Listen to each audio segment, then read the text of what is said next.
నమస్కారం అండి. శ్రీమాత్రే నమః.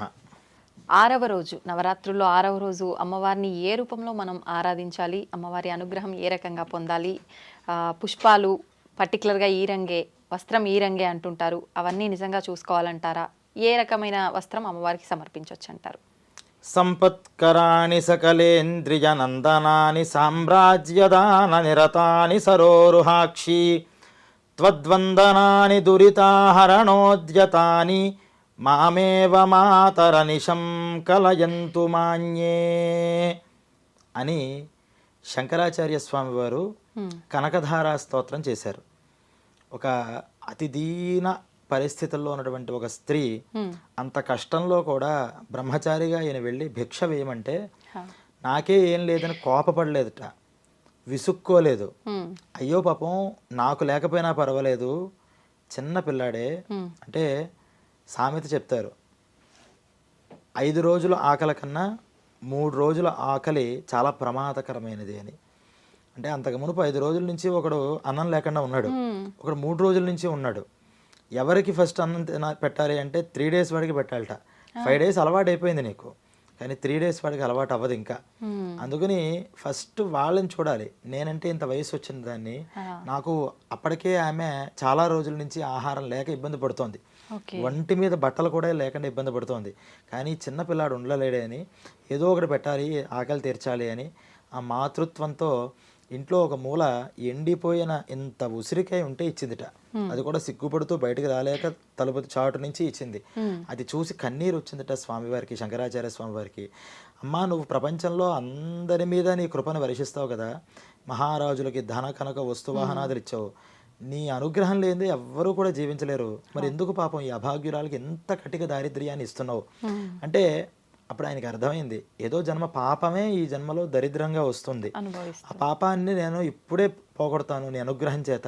అమ్మవారి అనుగ్రహం అంటే ఎన్ని పాపాలైనా పోతాయి, నీ అనుగ్రహాన్ని ఈవిడ వర్షింపజేస్తాను అని ఆయన స్వయంగా కనకధార చేస్తే స్తోత్రం విన వెంటనే ఆ ఉసిరికాయల బంగారు రూపంగా అక్కడ వర్షించిందిట.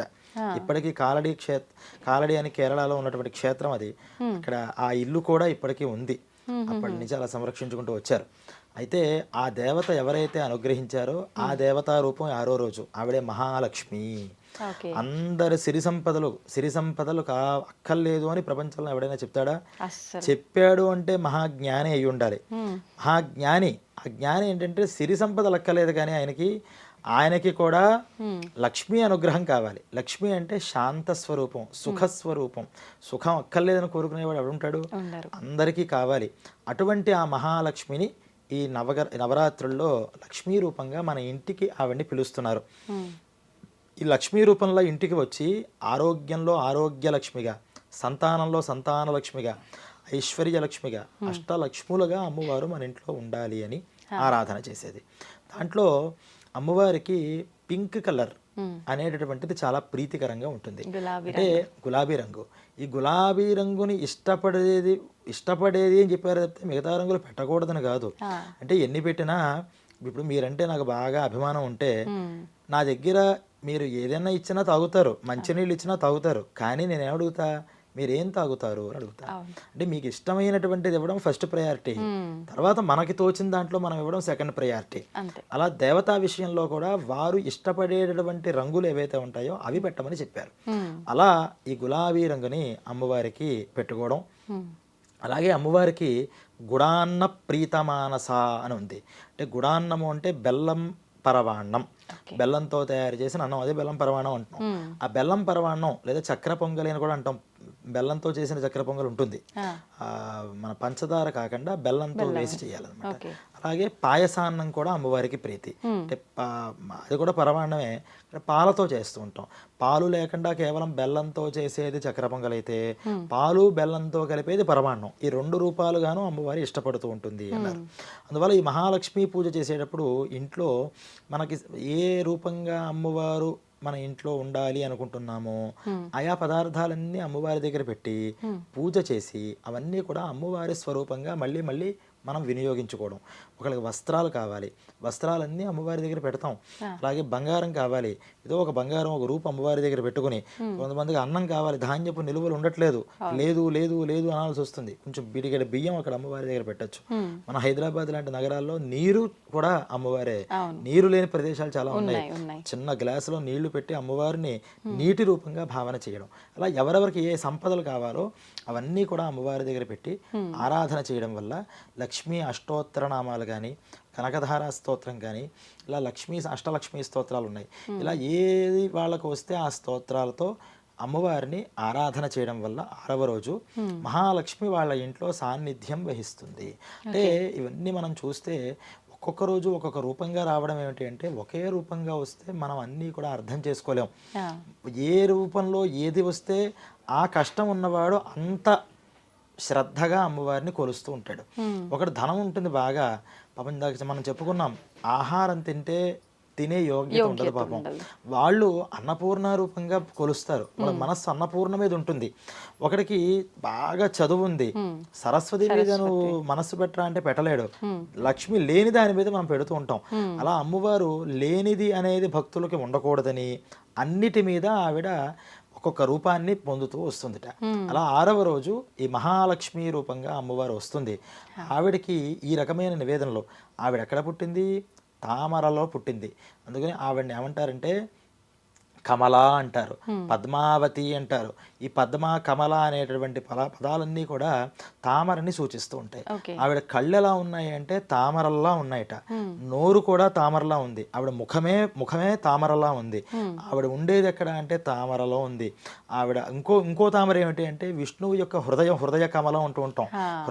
హృదయం కూడా కమలంలా ఉంటుంది అని. ఈవిడ ఉండేది అమ్మవారు ఆ విష్ణుమూర్తి యొక్క వక్షస్థలంలో ఉంటుంది అని చెప్తూ ఉంటాం కదా. అలా ఈ అమ్మవారు మహాలక్ష్మి రూపంగా ఉంది. ఇక్కడ మరి విష్ణుమూర్తి భార్య అంటున్నారు, ఎవరి ఈ మహాలక్ష్మి అంటాం. ఈ విష్ణుమూర్తికి ఉన్నటువంటి లక్ష్మి అంటే శక్తి, భార్య అంటే దేవతల విషయంలో మనలాగా తాళి కట్టిన భార్యలు అని కాదు. అక్కడ విష్ణుమూర్తి యొక్క శక్తి అంటే ఏ పవర్ ఉంటే విష్ణుమూర్తి పని చేయగలుగుతున్నాడో ఆ పవర్కి మహాలక్ష్మి అని పేరు. అదే పవర్ మళ్ళీ ఇక్కడి నుంచి జనరేట్ అవుతోంది, ఈ లలితా త్రిపుర సుందరి నుంచి. అలా ఈ అమ్మవారు ఈ మహాలక్ష్మి రూపంలో భక్తుల్ని అనుగ్రహించడం కోసం వచ్చింది.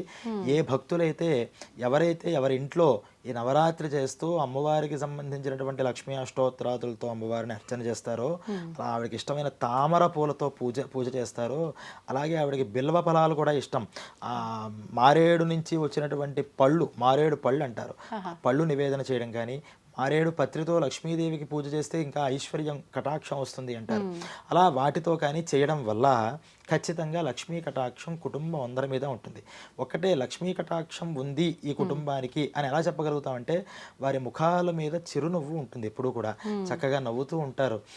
ఎన్ని కష్టాలున్నా సరే ముఖంలో లక్ష్మీ కళ కనిపిస్తూ ఉంటుంది. అలా అందరి హృదయాలలోనూ ఆవిడ ఉండాలి అంటే సంపత్కరాణి సకలేంద్రియ నందనాని సామ్రాజ్యదాన నిరతాని సరోరుహాక్షి.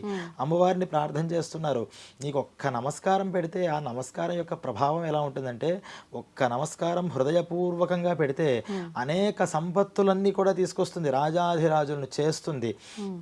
అన్ని ఇంద్రియాలు కూడా అనారోగ్యమయంగా శరీరంలో జబ్బులు వచ్చిన మంచం మీద కూర్చున్న వాళ్ళు కూడా నువ్వు ఒక్కసారి అనుగ్రహిస్తే ఇంద్రియ పటుత్వంతో లేస్తారు. సామ్రాజ్యదాన నిరతాని మహారాజుని చేసేస్తుంది. తద్వందనాని సమస్త పాపాలని కూడా ఒక్క నమస్కారం పోకూడదుట. అందువల్ల నీకు నమస్కారం చేయడమే పెద్ద యోగం. నమస్కారం మనం భగవంతుడికి చేయగలుగుతున్నాము అంటే కూడా నమస్కారమే ఒక యోగం. అంటే రాజయోగము అంటారు, రాజు అవుతే యోగం. కానీ ఇక్కడ అమ్మవారి దగ్గర నమస్కారం పెట్టడం కూడా ఒక యోగం అన్నారు. ఎంతో అదృష్టం ఉంటే కానీ అమ్మవారికి నమస్కారం చేయలేం, అమ్మవారి స్తోత్రాలు చదవలేం, అమ్మవారు నవరాత్రులు చేసుకోలేం. అందువల్ల అటువంటి యోగాల్ని తీసుకొచ్చేది మనకే కాదు, మన కుటుంబ సభ్యులకి, ఆ పిల్లలకి కూడా ఈ బుద్ధి ఉంటుందో లేదో మనకి తెలియదు. ఈ బుద్ధి మనలాగానే వాళ్ళకి కూడా భగవద్భక్తి ఉండాలి అంటే లక్ష్మీ అనుగ్రహం కావాలి అని ఈ మహాలక్ష్మిని 6వ రోజు ఆరాధన చేయమని చెప్పారు. అమ్మవారికి సంబంధించి ఏ మంత్రం, ఏ అష్టోత్తరం ఆ రోజు? అమ్మవారికి మహాలక్ష్మి అష్టోత్తరాలలో కేవల మహాలక్ష్మి అష్టోత్తరం ఒకటి ఉంది, అలాగే సౌభాగ్య లక్ష్మి అష్టోత్తరం కూడా ఉంది. ఆ సౌభాగ్య లక్ష్మి అష్టోత్తరంలో అన్నీ కూడా శ్రీలక్ష్మీ నమ, కళ్యాణ లక్ష్మీ నమ, గృహలక్ష్మీ నమ అని అన్ని రకాలుగా 108 రూపాయలుగా ఎక్కడెక్కడ లక్ష్మీదేవి ఉందో చెప్తారు. అలా ఆ అష్టోత్తరంతో అయినా చేయొచ్చు, లేదా మహాలక్ష్మి అష్టోత్తరం ప్రకృతి నమ వికృతి నమ అని అందరికీ అలవాటు ఉంటుంది, దానితో కూడా చేసుకోవచ్చు. అలాగే లక్ష్మీ మంత్రానికి ముఖ్యంగా శ్రీ అనేటటువంటిది లక్ష్మీ బీజంగా చెప్పారు. అందువల్లే మనం ఏ కార్యక్రమం ప్రారంభించినా శ్రీకారం చుట్టడం అంటాం. శ్రీ అని రాయకుండా పేపర్ మీద ఒక అక్షరం కూడా మనం రాయం హిందూలో. అందువల్ల ఈ శ్రీ అనేటువంటి దాంట్లో అమ్మవారు ఉందిట. అందువల్ల శ్రీనామంతో శ్రీలక్ష్మ్యై నమః, శ్రీలక్ష్మ్యై నమః అనే మంత్రంతో శ్రీ జత చేస్తే ఓంకారం కూడా అక్కర్లా, శ్రీ అని జత చేస్తేనే స్త్రీ ఓంకారం అన్నారు. ఇది ఓం అనేటటువంటిది అందరూ మరి దాంతో చేయగలరా అంటే దాంట్లో ఓం అనేటటువంటిది నేర్చుకోవడానికి క్రియాయోగాలో ఒక 1 నెల రోజుల కోర్సు ఉంది. అంటే ఓం అని అనేస్తే కుదరదు, ఓం అని ఎలా ప్రొనౌన్స్ చేయాలో ఆ ట్రైనింగ్ ఉండాలి. మరి అందరూ అంతమంది ట్రైనింగ్ తీసుకోలేం కదా. అందుకని ఏం చేయాలి అంటే శ్రీ అని కలిపామంటే ఇంత ట్రైనింగ్ లెక్క లేకుండానే ఆ ఫలితాలు మనకు వచ్చేస్తాయి. అందువల్ల శ్రీలక్ష్మీ నమః అనేటటువంటి నామానంతో చేసుకుని లక్ష్మీ అనుగ్రహాన్ని అందరూ పొందొచ్చు. ఓకే, ధన్యవాదాలండి.